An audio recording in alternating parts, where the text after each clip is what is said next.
Los mitos de la creación. Existen varios informes que tratan sobre la concepción egipcia de la creación del mundo y el hombre. En los textos de la pirámide encontramos la alusión a 8 dioses como los creadores y moldeadores del universo. El dios Nu y su consorte Nat eran deidades del firmamento y la lluvia que procede de allí mismo. Eu y Eut parecen personificar el fuego, y Kekekui y Kekuit, la oscuridad que planeaba sobre el abismo primitivo del agua. Ker y Keret también parecen haber personificado la noche y el caos. Algunos de estos dioses tienen cabeza de ranas, otros tienen cabezas de serpientes, y en esta conexión se nos recuerdan las deidades que se aluden en la historia de la creación grabada en el Popol Vuh, el libro sagrado de los indios Quiché de Guatemala, 2 de los cuales, Spillacoquis Mucane, como son llamados las antiguas serpientes cubiertas de alas verdes, varón y hembra. En el informe de la historia de la creación que ahora está considerándose encontramos la mezcla de los gérmenes de la vida envueltos en una densa oscuridad, tan conocido para el estudiante de mitología como la creación sintomática de mitos en todas partes del mundo. Un papiro del 312 a.C. que está conservado en un museo británico contiene una serie de capítulos de naturaleza mágica, cuyo propósito es destruir a Pepi el demonio de la oscuridad, y aquí encontramos 2 copias de la historia de la creación que detallan cómo se creó el sol. En un informe, el dios Ra dice que adoptó la forma de Khepera, la deidad que solía acreditarse como la facultad creativa. Continúa diciendo que siguió creando cosas nuevas de las que ya había creado, y que éstas emanaban de su boca. El cielo, dice, no existía y la tierra todavía estaba sin crear, y las cosas de la tierra y las cosas reptantes no habían nacido en ese lugar, y yo las hice salir de Nu fuera de un estado de inactividad.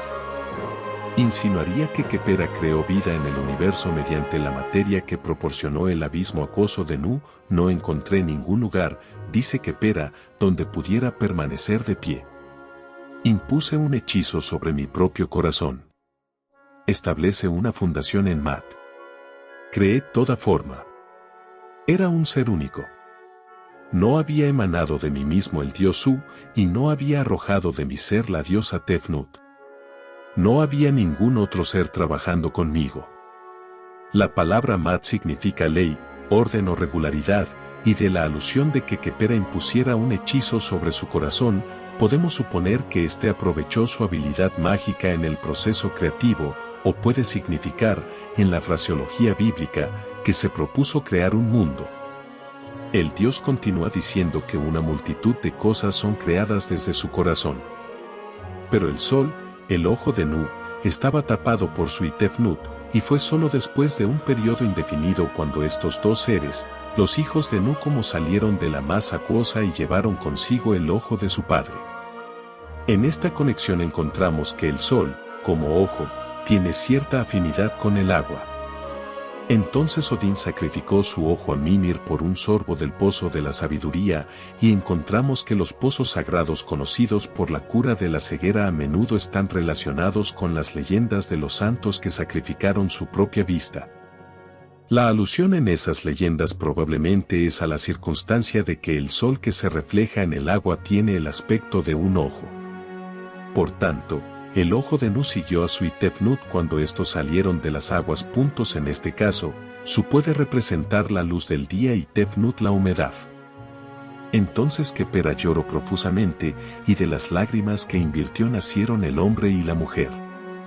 El dios hizo entonces otro ojo, que con toda probabilidad era la luna.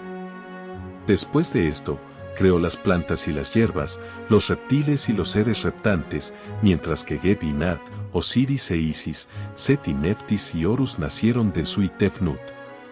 Estos forman la compañía de los grandes dioses en Heliópolis, y es suficiente para demostrar que la parte posterior de la historia por lo menos era una maquinación sacerdotal. Pero había otra versión, obviamente un cuento de la creación según los veneradores de Osiris. Al principio de Khepera nos dice enseguida que él es Osiris, la causa de las materias primitivas. Este cuento era sencillamente una sincera usurpación de la leyenda de la creación para el bien del culto osiriano. En esta versión, Osiris declara que al principio estaba completamente solo. Creó un dios del alma desde el abismo inmóvil de Nu, es decir, le dio al abismo primitivo un alma propia. El mito luego procede palabra por palabra exactamente en la misma manera de la que trata con el trabajo creativo de Khepera. Pero solo hasta ahora, ya que encontramos a Nu identificado con Khepera y a Osiris que declara que su ojo, el sol, estaba tapado por grandes arbustos durante muchos años. Entonces, los hombres son creados mediante un proceso parecido a aquel descrito en la primera leyenda. Mediante estos cuentos encontramos que los antiguos egipcios creían que la deidad eterna que moraba en un abismo primitivo donde no podía encontrar un punto de apoyo, dotó de un alma la más acuosa debajo de ella, que creó la tierra imponiendo un hechizo sobre su corazón, diferente a su propia conciencia, y que le sirvió como un lugar donde permanecer de pie, que produjo los dioses Suitefnut, quienes en su turno se convirtieron en los padres de la gran compañía de los dioses, y que dispersó la oscuridad creando el sol y la luna de sus ojos. Después de estos actos hubo la insensible creación de hombres y mujeres mediante el proceso del lloro, y la creación más sofisticada de la vegetación, los reptiles y las estrellas. Con este último, vemos la supervivencia de un mito de creación de lo más primitivo y bárbaro, que se parece más a las imaginaciones crudas del hombre rojo que a cualquier otro concepto que podría suponerse haber surgido de la conciencia clásica egipcia.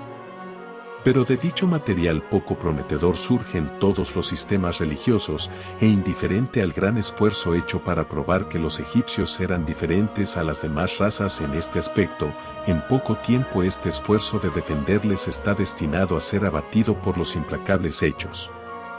Tenemos referencias a otras deidades en los textos de la pirámide, algunas de las cuales parecen anónimas. Por ejemplo, en el texto de Pepi primero encontramos un homenaje ofrecido a uno que tiene 4 caras y que trae la tormenta.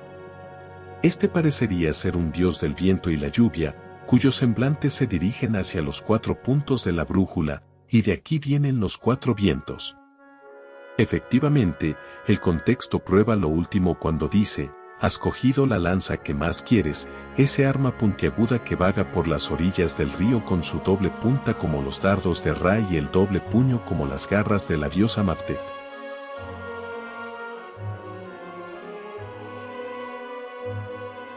Muchísimas gracias por ver este video y recuerden que próximamente estaremos conversando sobre las compañías de los dioses, la idea egipcia de Dios y las deidades de los textos, no se lo pierdan.